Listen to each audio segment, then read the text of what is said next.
The doorbell rang on a Thursday morning. I opened it to find a young woman I'd never seen before. "I'm Sophia," she said. "I'm Daniel's daughter." I hadn't heard my son's name spoken out loud in 25 years. Not since the morning I found my husband on the floor, the safe behind him hanging open, empty. Every penny we'd saved for 18 years, gone. My son, gone with it.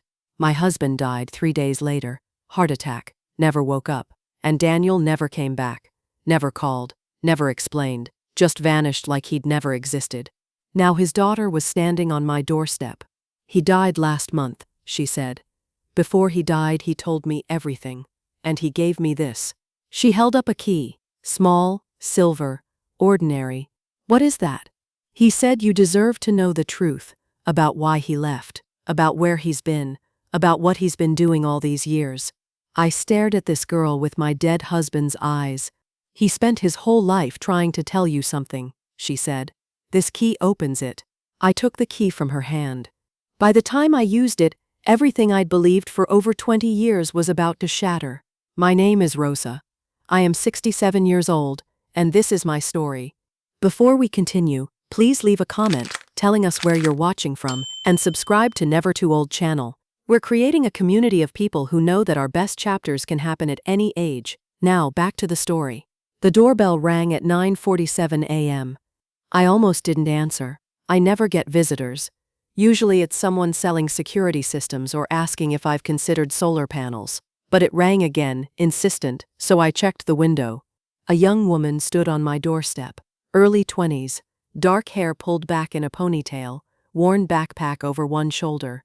She didn't look like a salesperson. She looked nervous. I opened the door part way. "Can I help you?"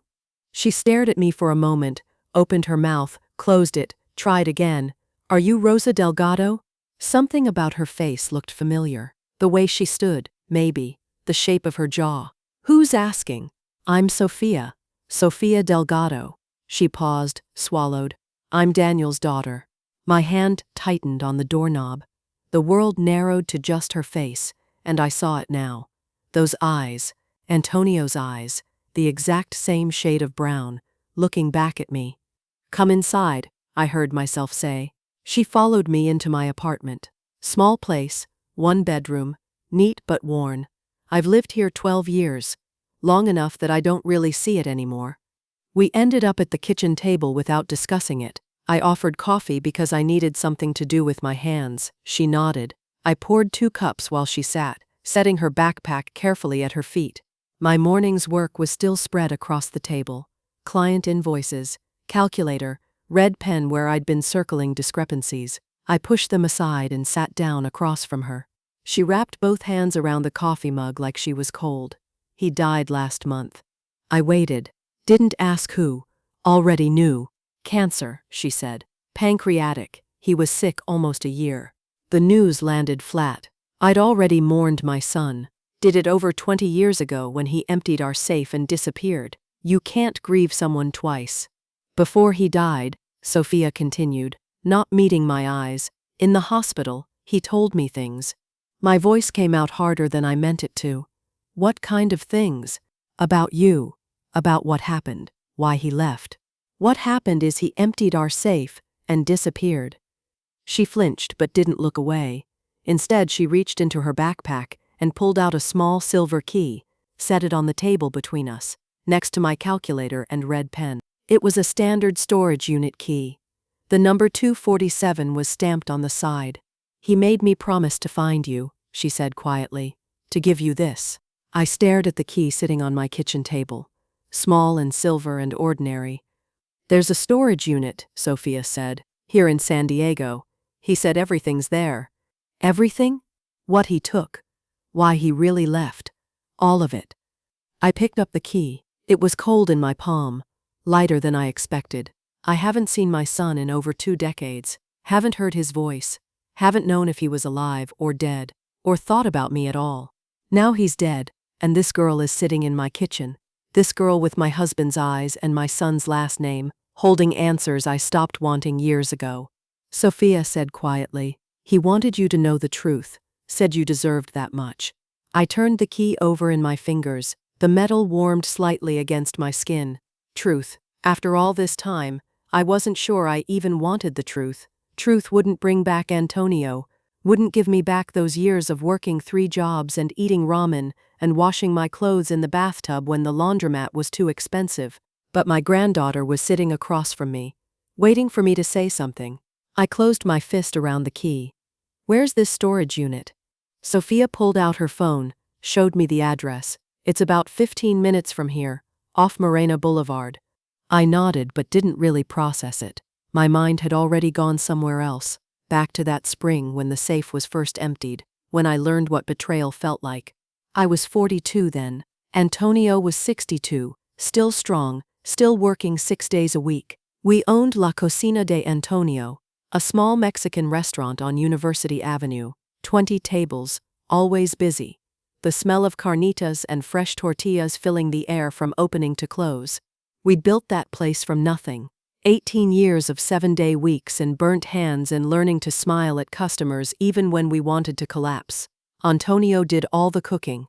I managed the front of house and kept the books. Our son Daniel worked there too, had since he finished high school. He was 22, good with customers, showed up on time, never complained about the long hours. We were a family. That's what I thought, anyway. Antonio kept cash in a safe in the back office. It was an old habit from growing up poor in Guadalajara. His family had lost their savings when a bank collapsed during his childhood. After that, he never trusted them. "This I can see," he'd say, patting the safe. "This I can touch." I argued with him about it, told him banks were safer now, that keeping that much cash was dangerous. But he was stubborn. Every week he'd skim a little extra from the register, add it to the safe. $50 here, $100 there. Over 15 years it added up. $250,000, organized in labeled envelopes, Antonio's careful handwriting marking what each stack was for: supplier payments, payroll, emergency fund, and the biggest envelope, the one we added to every month, building fund. We'd been renting the restaurant space for all those years. The landlord had promised to sell it to us when we saved enough. We were finally close. Antonio taught Daniel the combination when he turned 21. I remember him doing it, calling Daniel into the office, writing the numbers on a scrap of paper. "In case something happens to me," he'd said, "you need to be able to take care of your mother." Daniel had nodded seriously, memorizing the numbers, then throwing the paper away like his father told him to. That morning started normal. Antonio went to the office early to get cash for our suppliers. We had a big delivery coming. I was in the kitchen prepping vegetables, radio playing norteño music, already warm even though we wouldn't open for another 2 hours. Then I heard something fall, a heavy thud from the back office. I found him on the floor. His face was gray, twisted, one hand clutching his chest. Behind him the safe door hung open, completely empty. I don't remember much of what happened next. Calling 911, holding his hand, the paramedics loading him into the ambulance, the hospital waiting room with its fluorescent lights and smell of disinfectant and people crying in corners. They kept him on machines for 3 days, breathing for him, his heart beating only because they made it beat. The doctors kept using words like catastrophic and irreversible damage. They were preparing me, I realized later, telling me he wasn't coming back.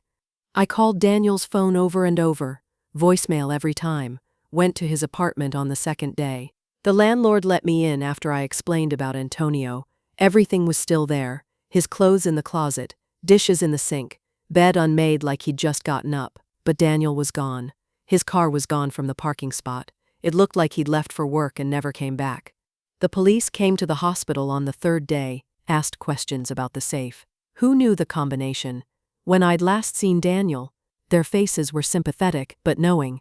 Only 3 people knew that combination: Antonio, me, and Daniel. Antonio died that afternoon without waking up. The machines kept beeping, and then suddenly, they didn't, and the doctor was saying something about time of death, and I was signing papers I didn't read.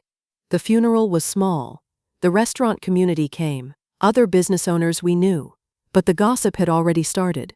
People knew about the empty safe, about Daniel disappearing. They stopped meeting my eyes. Conversations died when I walked up. The ones who stayed kind were worse somehow.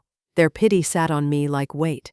I had to sell the restaurant to cover Antonio's medical bills and funeral costs. Sold it fast for less than it was worth, to someone who changed the name within a month. I moved into a cheap apartment, started working 3 jobs: hotel housekeeping in the mornings, retail in the afternoons, bookkeeping in the evenings for anyone who'd hire me. It took years to climb back to something resembling stable ground. Years of night shifts and ramen dinners and doing laundry in the bathtub when the laundromat felt too expensive. I built a small life, kept my head down, stopped expecting much. The anger settled in slowly, became part of the furniture. I'd wake up angry, go to bed angry, carry it with me like an extra weight in my chest. My son had stolen everything and run. That's what I believed. That's what everyone believed. Sophia's voice pulled me back. "Are you okay?" I blinked. My kitchen came back into focus. The coffee had gone cold in my mug. The key was still in my hand, warming against my palm. "I spent over 20 years thinking I knew exactly what my son did," I said. My voice came out rough. "Now you're telling me I was wrong?" Sophia looked down at her coffee. "I don't know if you were wrong. I just know there's more to the story. He told me that much before he died." I stood up, legs stiff from sitting, carried my mug to the sink and poured the cold coffee down the drain. When I turned back, Sophia was watching me with those eyes, Antonio's eyes. "We should go," I said. "To the storage unit. If there's something there I need to see, let's get it over with." She nodded and grabbed her backpack. I picked up my purse and keys, checking that the storage unit key was still in my hand. It was. We'd go see what Daniel left behind. After all this time, I'd finally know why my son destroyed us. Or at least, that's what I told myself. Part of me wasn't sure I wanted to know at all. I stopped at the door, hand on the knob. Sophia was behind me with her backpack, waiting, but I couldn't make myself turn that knob. I was about to get in a car with someone I'd never met, someone who claimed to be my granddaughter. Drive to a storage unit to look at whatever my dead son had left behind. I turned around. "Wait." Sophia looked at me, uncertain. "Before we go," I said, "I need to know more about you, about him." She nodded slowly. We stood there in my narrow entryway for a moment, then she moved back toward the kitchen table. I followed. We sat back down in the same chairs we'd just left. "Tell me about yourself," I said. "Tell me about Daniel." Sophia set her backpack on the floor, wrapped her hands together on the table. "I grew up in Tijuana, just me and him, small apartment near Zona Rio." "Your mother?" "She left when I was 3, moved back to her family somewhere in Sinaloa. I don't really remember her. Just the 2 of them then. Like me, alone. But at least she'd had her father." "What was he like?" The question came out rougher than I meant. Sophia looked down at her hands. "Sad. He was always sad. But he was there, you know? Every morning he'd make breakfast before work. Every night he'd help with my homework. He came to every parent-teacher meeting, every school event, even when he was exhausted from work." "What did he do?" "Construction, mostly commercial buildings. He'd come home covered in dust, hands all torn up. But he never missed a day unless he was really sick." I tried to picture my son as a construction worker. 22 when he left, strong and young, 47 when he died. Those years in between, working with his hands, raising a daughter alone. "Did he ever talk about us?" I asked. "About me and his father?" Sophia nodded. "Not often, but sometimes. He'd tell me stories about the restaurant, about learning to cook from his dad, about you keeping the books, how you could always find a mistake just by looking at the numbers." Something twisted in my chest. He'd remembered those things.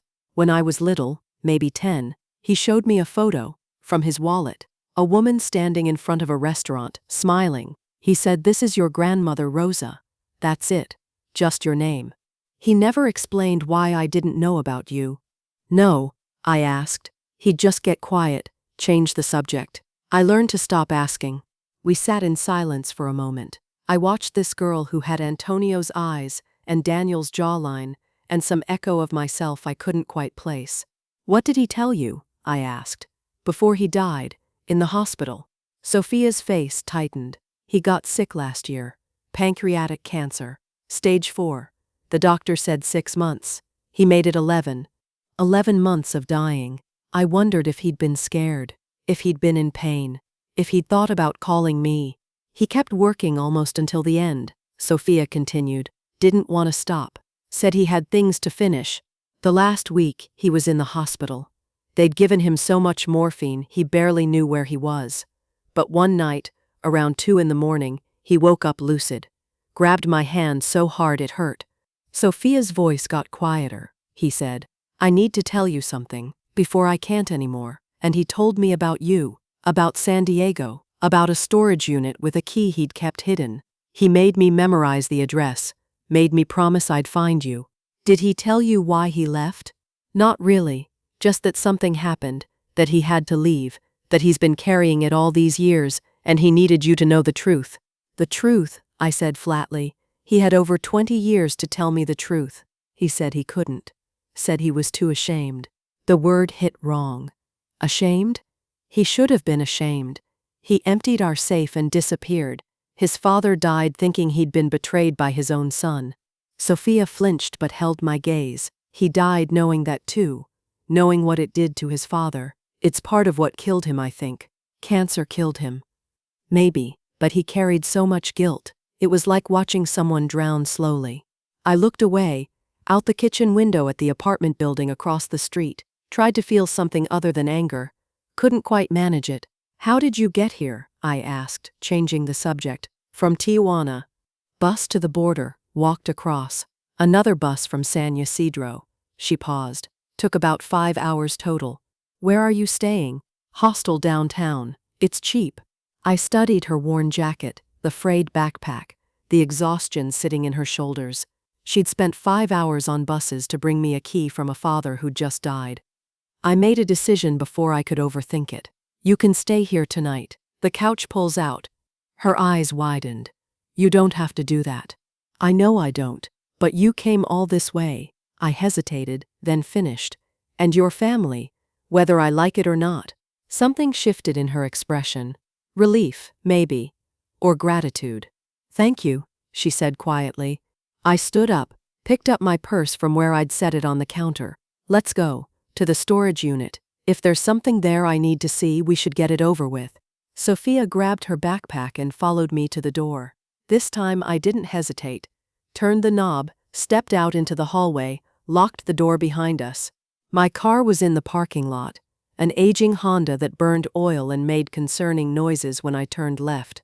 Sophia got in the passenger seat without comment. I started the engine, pulled up the address on my phone. 15 minutes, the map said. 15 minutes to whatever Daniel had left behind.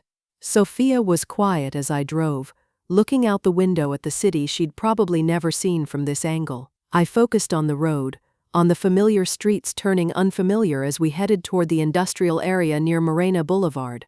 The storage facility appeared on our right. Chain-link fence, orange doors in long rows. The kind of place where people keep things they don't have room for, or things they want to forget about. I pulled into the parking lot, cut the engine. The key was in my pocket, small and heavy. Sophia looked at me. Ready? I wasn't, but I nodded anyway. We got out of the car and walked toward the office. The manager barely looked up when we walked into the office. He pushed a clipboard across the counter, pen attached by a chain. I signed my name. Sophia signed hers underneath. He handed me a small map of the facility, Unit 247 circled in red marker. Back corner, he said, already looking back at his phone. Lock it when you're done. We walked out into the heat. Rows of orange doors stretched in front of us, identical and numbered. The sun bounced off the metal, making everything shimmer. Sophia walked beside me, quiet, both of us following the path between the units. Unit 247 was at the far end, tucked into the corner like it was hiding. I stopped in front of it, key in my hand. My palm was sweating. The metal was slick. You okay? Sophia asked. I wasn't, but I nodded and fitted the key into the lock. It clicked. I pulled the door up. The metal screamed on its rails, the sound echoing off the concrete. The door rolled up and open, revealing darkness inside. I stepped into the unit. It was small, maybe 8 by 10 feet. Dim light from the corridor behind us was the only illumination. Dust motes floated in the air. The space smelled like cardboard and metal and time. Against the back wall sat a dark green safe, medium-sized. The exact same kind Antonio had kept in the restaurant office. I stopped moving. Couldn't breathe right. Is that? Sophia started. Same kind, I said. My voice came out strange. Same as the one he emptied. The irony hit me like something solid. He'd stolen from a safe, kept everything in another one. All these years. There was a piece of paper taped to the top. I stepped closer. Numbers written in Daniel's handwriting. 071578. His birthday. July 15th, 1978. Numbers I'd know anywhere. I reached for the dial. My hands were shaking, but I needed to do this myself. Right to 07. Left past 0 to 15. Right to 78. The handle gave. The door swung open with that familiar metallic groan I hadn't heard in decades. Inside were stacks of cash, rubber-banded, organized by denomination. Each stack had a paper band with a year written in black marker. The first few were from right after he left. Then they marched forward through the years, early 2000s, the 10s, the 20s. The most recent stack marked just months ago. "Help me," I said to Sophia. My voice was shaking now too. We pulled the stacks out together, set them on the concrete floor. Neither of us spoke. Just the sound of paper rustling, rubber bands snapping as we organized them. 50s in one pile, hundreds in another, 20s stacked neatly. "Count with me," I said. Sophia pulled out her phone, opened the calculator. I counted out loud. She tallied, stack after stack after stack. 356,000, she said finally. I sat down on the concrete floor. The bills surrounded me like evidence. More than he'd taken, more than the 250,000 that had been in Antonio's safe. He'd added to it, saved more, year after year, adding more. He paid it back, I said. The words came out broken, every penny and then some. I started crying. I hadn't cried in years. Not real crying, not like this. But I couldn't stop it. Hot tears, angry and confused, and something else I didn't have a name for. Sophia sat down next to me on the concrete. She didn't touch me, just sat there, waiting. When I could breathe again, I looked back at the safe. There was more inside, 3 cardboard boxes stacked behind where the money had been. "Help me with these," I said. The boxes were labeled in Daniel's handwriting. All 3 said Sophia. We pulled the first one out, opened it. Photographs, hundreds of them.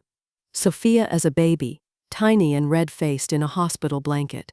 Sophia as a toddler with a gap-toothed smile, holding a stuffed rabbit. School pictures, year after year. Kindergarten, 1st grade, 5th grade, high school. I pulled one out. Sophia, maybe 7 years old, standing in front of a birthday cake. Daniel was behind her, hands on her shoulders, both smiling, but his eyes looked sad. Even then, I turned it over, his handwriting on the back. Her 7th birthday. "She asked about you today." I didn't know what to say. Another photo. Sophia in a pink dress, Daniel in a suit beside her. A quinceañera. On the back, "She's 15. She looks like you when you smile." I kept pulling photos out. Sophia's whole life. Documented. Every birthday, every holiday, every ordinary moment. His handwriting on each one, marking the date, writing small notes. "First steps today. Lost her first tooth. Honor roll again. You'd be proud."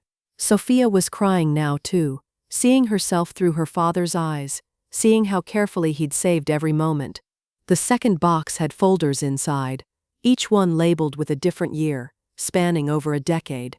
I didn't open them yet, didn't have the strength. The third box was covered with a blanket. Something underneath. We lifted the blanket together. A small wooden box. Old, worn at the corners. I opened it slowly. Inside was a watch. Men's watch. Silver, the kind you wind. The face was scratched, the band worn. It had stopped working, frozen at some random time. I picked it up, turned it over. There was an inscription on the back, worn but readable. "To Daniel, graduate 1996. Love, Dad."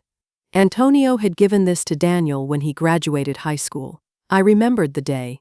Antonio had saved for months to buy it. There was a photograph underneath the watch, the 3 of us standing in front of the restaurant. I was younger, Antonio's arm around my waist, Daniel between us grinning at the camera. We looked happy. A note was folded at the bottom of the box, Daniel's handwriting.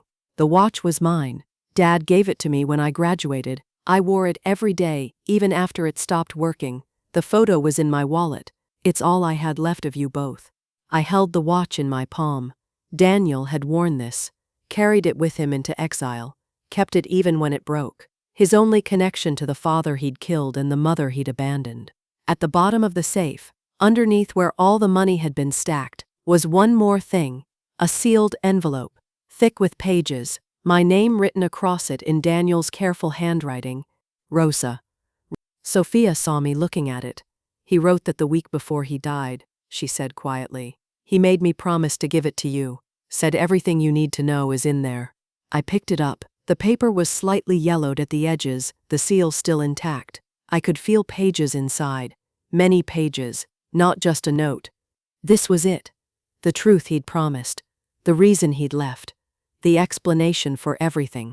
Around me, money he'd saved for decades, photos of a granddaughter I'd never known, a watch he'd worn every day, a gift from his father, evidence of a life I'd missed completely. Sophia was watching me, waiting. I need to read this alone, I said. She nodded. I understand. We packed everything back into the safe except the letter and one of the folders. Sophia helped me load the money back in, stack by stack. Neither of us spoke. The photographs went back in their box. The watch and the photo stayed in the small wooden box, and I held that in one hand. We locked the unit, walked back to the car in silence. I drove Sophia to the hostel downtown. She gathered her backpack, hesitated with her hand on the door handle. Will you be okay? She asked. I don't know, I said. It was the truth. She nodded. I'll wait to hear from you. Then she was gone, disappearing through the hostel's front door. I sat in my car for a moment, the letter on the passenger seat beside me, the wooden box with Daniel's watch in my lap. Everything felt heavier than it should. I drove home. The evening traffic was light. By the time I got back to my apartment, the sun was setting, painting everything orange and pink through my kitchen window. I sat at the table, made tea even though I didn't want it. Just needed something to do with my hands while I stared at that envelope. My name on the front in Daniel's handwriting, Rosa. Just my name, nothing else. Finally, I opened it. 6 sheets of paper, written front and back, dated 1 week before he died. His handwriting was shaky in places, like his hands hadn't been steady. I could picture him in a hospital bed, dying, trying to get this all down before he couldn't anymore. I started reading. Mom, I don't know how to start this. I've written it in my head 1,000 times, never found the right words, still haven't. But I'm dying and I'm running out of time to be a coward. You think I stole from you and Dad. You're right. I did. But not for the reason you think. Spring of that year, Carlos Ruiz came to me with a job. We'd been friends since high school. You remember him? He said he had side work, deliveries, paid cash, $2,000 for one night. I wanted a car. Wanted to stop borrowing Dad's truck. Wanted to pay for it myself, not ask you guys for help. You'd both worked so hard already. Carlos said it was easy, just packages from San Diego to Tijuana. He'd done it before, no problems, made it sound simple.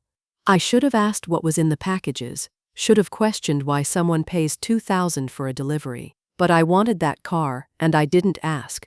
We picked up the package on a Wednesday night, heavy box, taped shut, drove toward the border. Stopped at a gas station off the 805. I went inside for water, came back to Carlos freaking out, car window smashed, package gone. That's when he told me. Cocaine, 5 kilos, worth $250,000. The package we just lost. I couldn't breathe, couldn't think. Kept saying, what did you do? What did you get us into?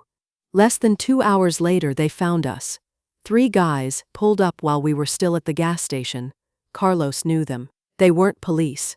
They took us to a house in Chula Vista. Explained very clearly. We owed $250,000. We had 48 hours to bring it to Tijuana, cash. If we didn't, they'd kill us both. Then visit our families. They said your name, Mom, said the address of the restaurant. Described what Dad looked like. They said, don't go to police. They had people everywhere. They'd know, and everyone we loved would die. I believed them. I was 22 and terrified, and I believed every word. I knew where Dad kept the money, knew the combination because he taught it to me, knew exactly how much was there.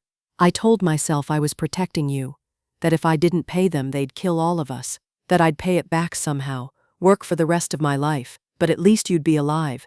That night I went to the restaurant, let myself in the back, opened the safe.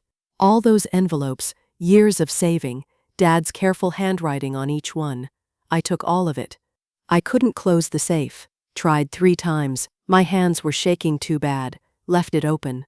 Next day, Carlos and I drove to Tijuana, met them at a warehouse, handed over the cash. They counted it, then said, "You two stay in Mexico. You cross back to the States, we'll assume you talk to police. Your families become problems." We were trapped. Stay in Mexico, or get everyone killed. That afternoon I called the restaurant to explain. Line was busy. Tried again. Busy. 3rd time, a stranger answered. Said the restaurant was closed, emergency. I found out 2 days later. Dad found the empty safe. Heart attack. Died in the hospital. I killed him, Mom. I emptied that safe and his heart couldn't take it. He died thinking I betrayed him, thinking I stole from my own family. How do you come back from that? How do you call and say, "Sorry, I killed Dad but I had a good reason"? I couldn't.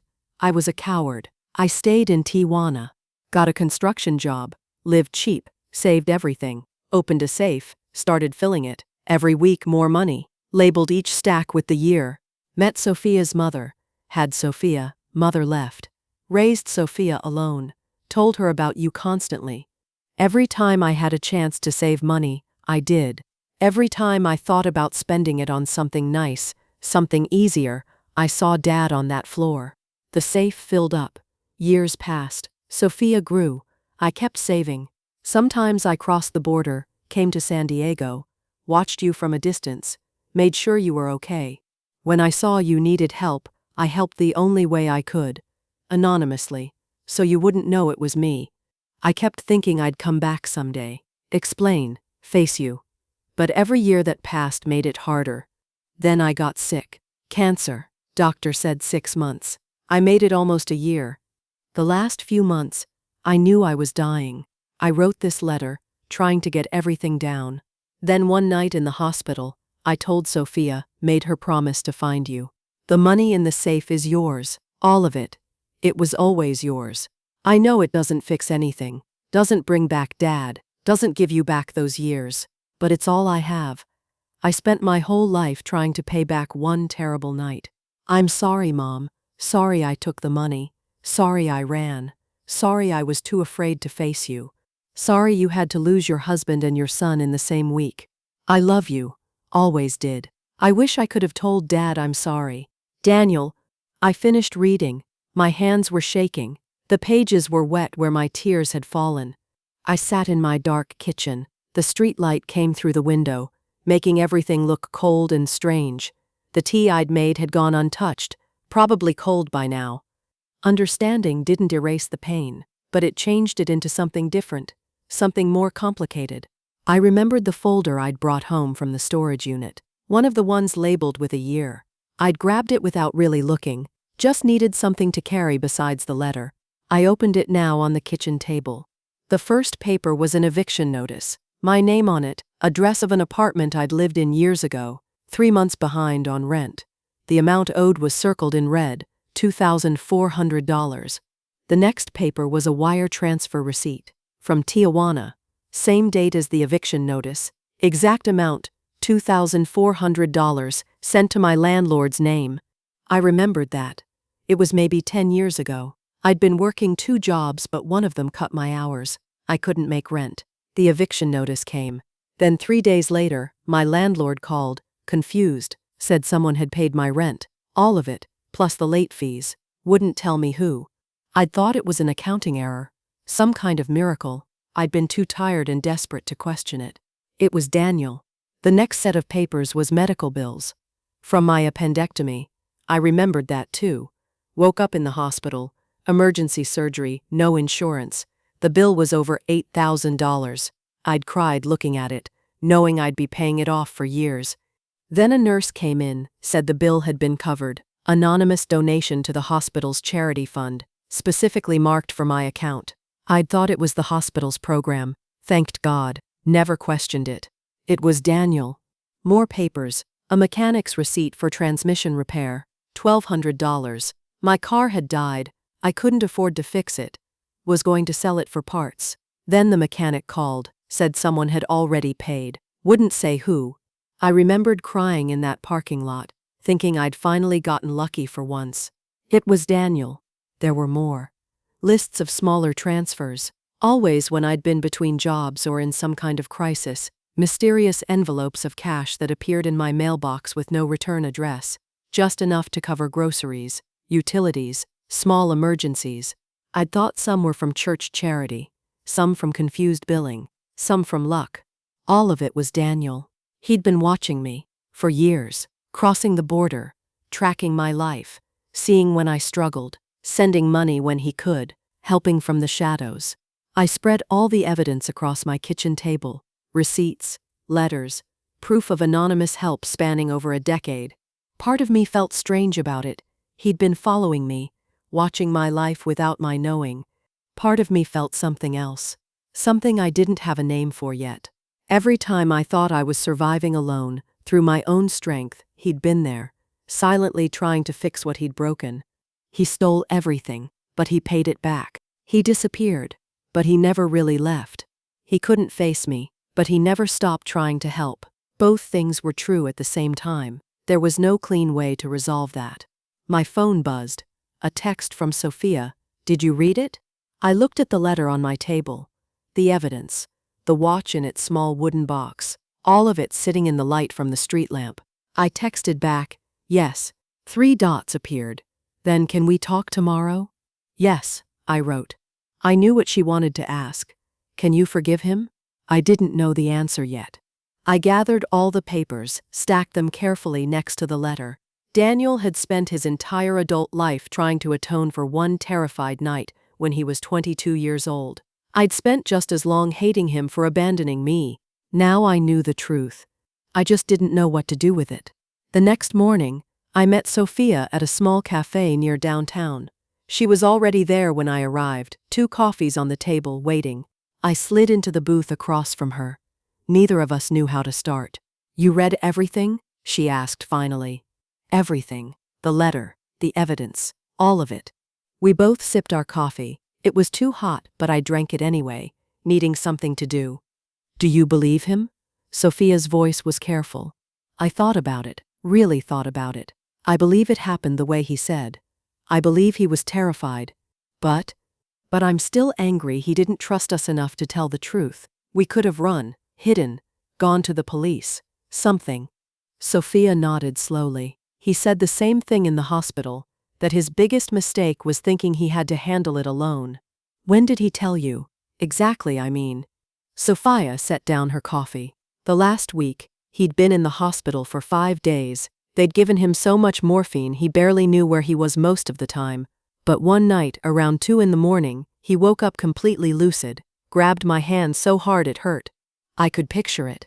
The hospital room, the machines, my son dying, and finally telling the truth.